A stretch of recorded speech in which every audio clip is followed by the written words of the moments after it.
For at kunne opstille en generel formel for centrum og radius for en cirkel, så bruger vi kvadratfuldstændiggørelse. Men jeg starter lige med at skrive den oprindelige form for en cirkel. Og det var kvadratfuldstændiggørelse.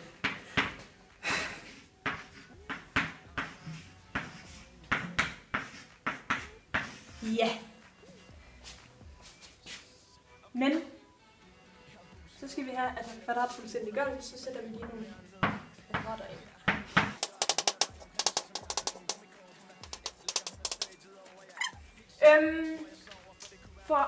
Nu sætter vi lige C over på den side, på højre side, ikke også?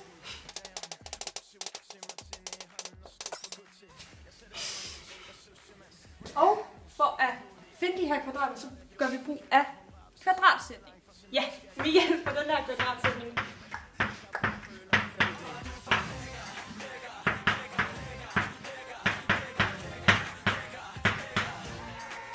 Completer we the squares. Og vi kender vi kender altså x. Men vi kender ikke b. Det er vores kvadrat. an plus firkant i anden. Jo, vi skal lige have x. Ja.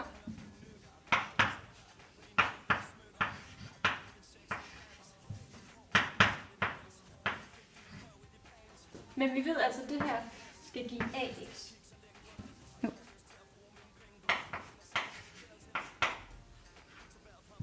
Ja, altså det er 2 gange x gange firkant, det skal give ax.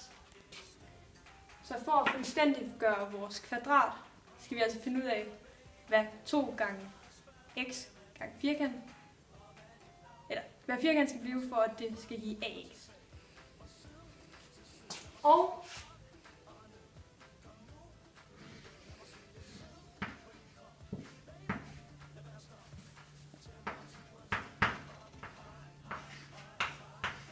det er altså a over 2. Fordi man kan gøre sådan her, og så giver det x gange. Og så har vi også den her firkant, der beviser.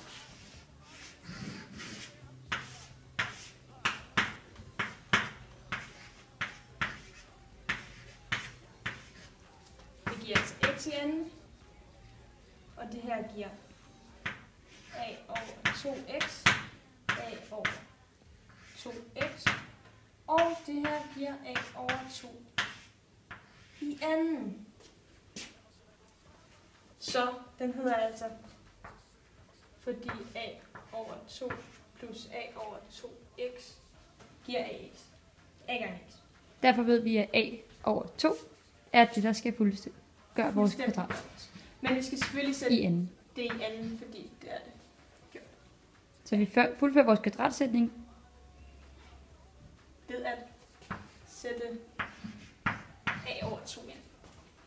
Og a over 2 ind, som altså giver ax. Og det samme gør vi ved den her. Der er bare nogle andre variabler. Så for at summe op, giver det altså b over 2 i anden. Okay, vi skal lige sige her, at når vi selvfølgelig putter nogle kvadrater ind herover, så skal vi også huske at gøre det på den anden side. Og de 2 kvadrater bliver derfor sat ind, og vi får den her linje x i anden plus ax plus a halve i anden plus y i anden plus by plus b halve i anden er det samme som minus c plus a halve i anden plus b halve i anden. Det vi gør nu, det er, at vi selvfølgelig kan skrive det her på vores kvadratsætninger med viden fra før. Så vi kalder dem her x plus a halve i anden plus y plus b halve i anden er lige nu minus c.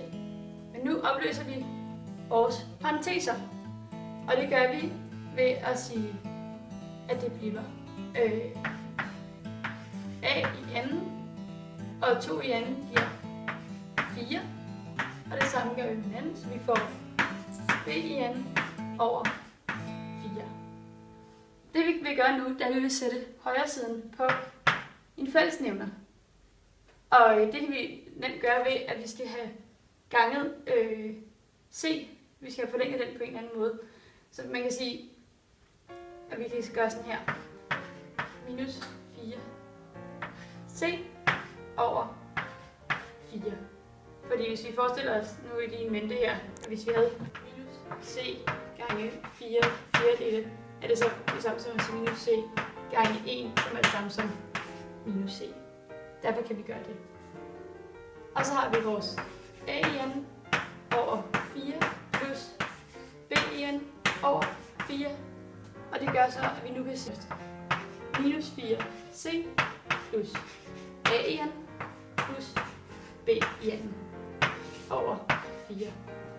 Det skriver vi lidt pænt, fordi vi godt lide, at A, B og C kommer i rækkefølge. Så vi skriver A i n plus B i n minus C over 4. Minus 4C over 4. Det, der sker nu, det er, at det her viser sig at være radius i anden. Og hvis vi vil have en generel formel for radius, så skal vi altså have fået flyttet det her, fået fjernet radius i anden, og det gør vi ved at sætte hele den her bryg i en kvadratrod. Så hvis vi har radius, så giver det altså A i anden plus B i anden minus 4C over 4 med en kvadratrod. Det vil vi så gerne have skrevet lidt pænere. Og det kan vi gøre ved at sætte den øverste, tælleren og nævneren på hver sin kvadratrod. Det må man nemlig gerne. Så det kommer til at hedde sådan her. A i anden plus B i anden minus 4C over kvadratroden 4. Det er 2. Det er vores generelle formel for radius.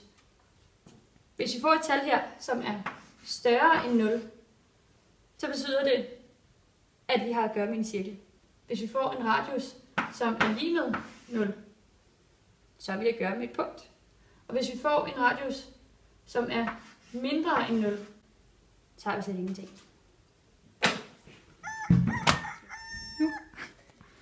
Det sidste, vi mangler at gøre, det er at finde centrum.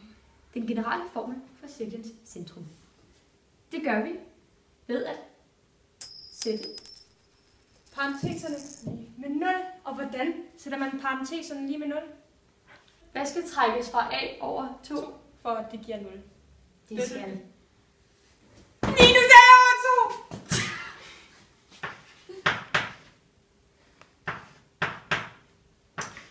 Og et koordinat for punkt eller centrum, det er jo sådan her, ikke også? Og så hvad skal trækkes fra B over 2, for at det giver 0? Det skal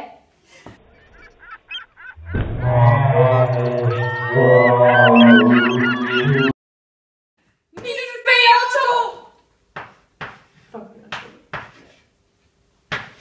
Ja. Det er så formlen for centrum i en cirkel.